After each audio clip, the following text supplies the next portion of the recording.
So we discover the nature of the imperishable tree when we enter into this depth of our how we have been overtaken by these things. Now, let's forget the beings. Just stay with your human ancestral structures and your own, what now you believe are your conditioned pieces of those, because it is now yours.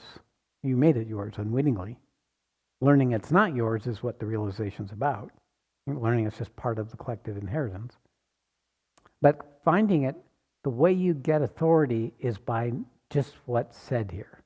Don't act on it. Restrain its impulse. Don't go down the rabbit hole. When you catch yourself going down the rabbit hole, pull yourself back out. Resource something, come out of it.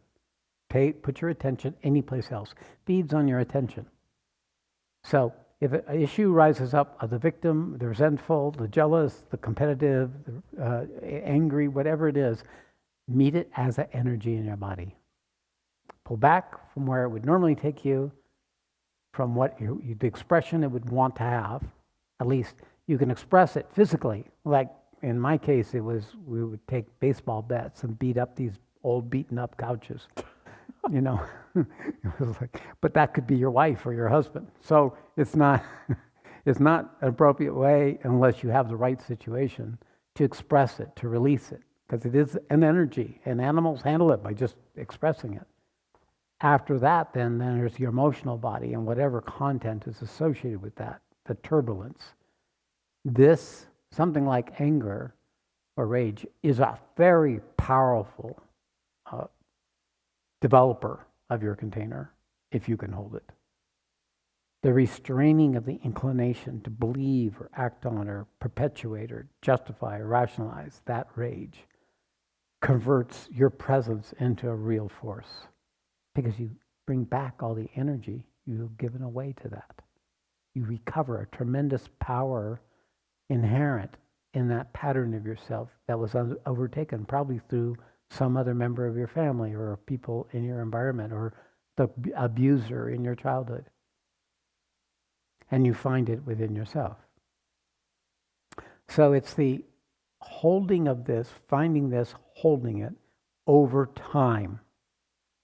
It's going to come up, depend upon how deeply infused the victim story and your adaptation to it goes on in your life. And you have to keep not feeding it. You have to keep learning to recognize you just got overtaken by desire and anger. And it may have been a week ago or 2 weeks ago, and you were so right and you were so angry and you really did defeat them, so they understood their error. And then you say, oh boy, I was full of shit. What was I doing? I'm ashamed. But rather than live in your shame, you recognize, I don't want to do that again. True redemption is a determinate act not to do that again. Otherwise, it's just poor me, bad me, beat yourself up in your guilt after you abused something, after you were the victim of something. So, holding is not a psychological endeavor. It is a presence, and you have to bring all of your spiritual presence by choosing to meet it. The more powerful ones demand more presence. The lesser ones are doorways to the powerful ones. And there lies your own true power. This territory is where you do integrate your true authority into your personality, where it becomes power and love. It becomes truth and love, compassion.